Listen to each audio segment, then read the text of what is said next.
right, good. Thank you. Yeah, thanks. And that sounds. Where do you get your inspiration? Where do you find? I mean, that sounds a little countrified. But where do you find your inspiration? That's a really hard question to answer. I don't know. How about on that song, Sawyer Poor Thing? I just followed him on the drums. This is totally his song. There's got to be a story then. Well, yeah, you know, it's a song written about a certain incident, but the inspiration, like, you know, as far as style of music, me and Sawyer both, we have such a wide variety. It's really whatever you're feeling for the song. You know, we like metal, anything from metal to classical. Yeah. So, and old country, like not old country, yeah. Anything for like the 70s.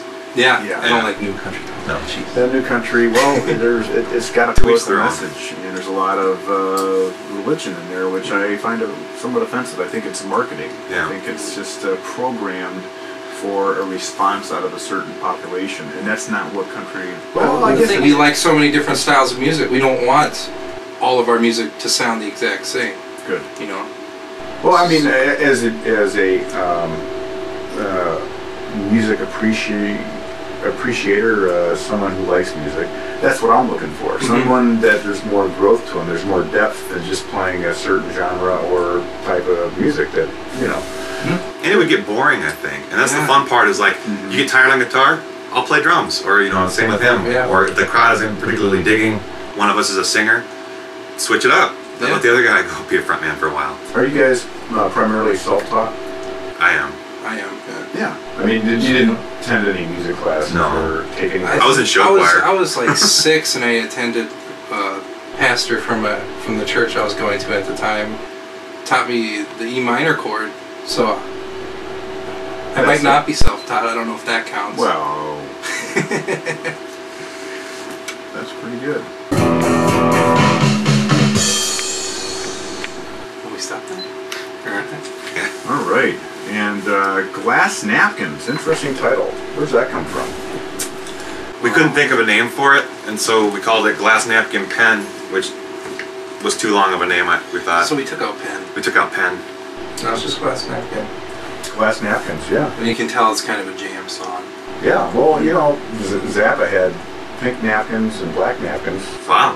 Why not glass? We're just another napkin. Another napkin. Napkins are, you know, you could do a whole show on napkins, I think. You do, yeah. Festive napkins, I know. Ornate. Napkins. Ornate, yeah. They're the everybody's napkin. Yeah. It's the everyman's napkin. Right. Or the moist towelette. Well, that's just kind of a napkin wannabe, but you know. Yeah, the moist towelette, I don't know. I just they always can't rip. go there. Well, it might, another genre of music maybe, but the napkins, you definitely hit You gotta go a little bit heavier with a napkin. I think so. Yeah. Thicker ply. Well, ply, yeah. Very good. Yeah. And let's see. So you guys have a new album coming out. Who's doing the production? Bruce Bowers is doing the recording for us and engineering, and he'll also be doing the mastering. So he's pretty much doing everything for us. He's got it. And we'll have a good sound. Oh yeah. He's really doing a good job with us. What a great musician. Yeah. Very talented. Everyone in the family is a talented musician that I've met. How many bands does he have now? About 30, he has like 35 in each one. I think at least. Yeah. Amazing. And he remembers all the songs, which is pretty intense. I'm impressed. Yeah. Excellent. But awesome to work with too. He makes it real easy to go in there. Makes it real comfortable, which is kind of intimidating going into the studio for the first time. And we'd only been playing for like a month. By the time he's like, "We got to get you in the studio," and we're like, "All right," you know. And we go in there and just panic. But it's working out really well. So do you devote a lot of your time to just practice? We did for a long time. And then we took a little break, and now we're going back at it. Well, sometimes you need to, just to. It gets old, it gets stale, and you don't want that with music. Writing a composition or a paper even, or so whatever, you know, it's just like, okay, take a break, come back, and then you got it. Yeah, if you stare at it for too long, you know, it just won't come out the way you want it to. Plus, you're probably, I'm imagining here, you probably listen to other musics and get different ideas, and you know, that's how music goes. And then we kind of come back in after we've listened and studied, I guess you call it, and collaborate pretty well. And we have a pretty good flow. It takes about one or two songs to get back into the rhythm of each other. Yeah. And that I don't know what you'd call it, but that kind of musical connection. Yeah, really is nice, because when you have like 5, 6 people in your band, it's hard to kind of coordinate with everybody. Yeah. When there's 2 of you and you're good friends, it's just like, you know, it's really simple. True. easier to get back in shape. Yeah, You know, and it's complicated. one other person to make a schedule with. Mm-hmm. You know. You know, I was thinking about this. The bands that I listened to,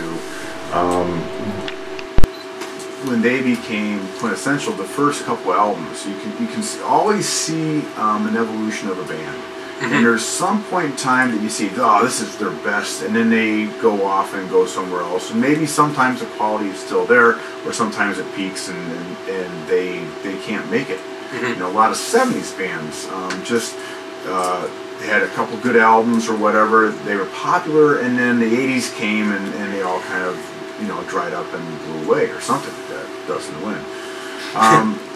Literally. So it's interesting for me to see a band go through that. So you guys this is your first album, and then I'm sure you'll evolve. Very nice. Well, thanks guys for stopping in. Yeah, absolutely. Appreciate it. And thanks for having us. Cue up something here, so before you leave.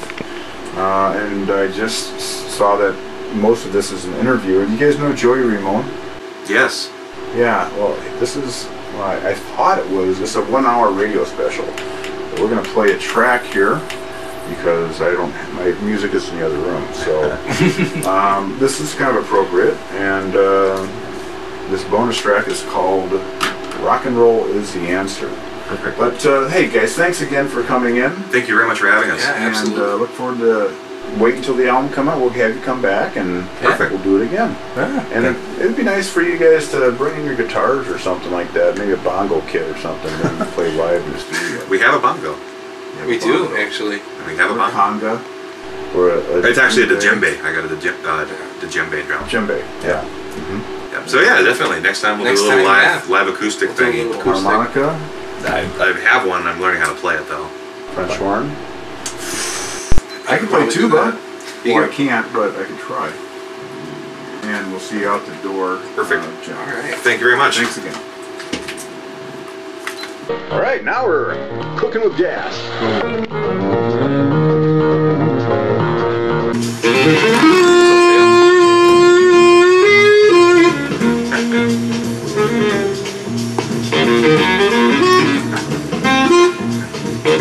We all just gotta do this.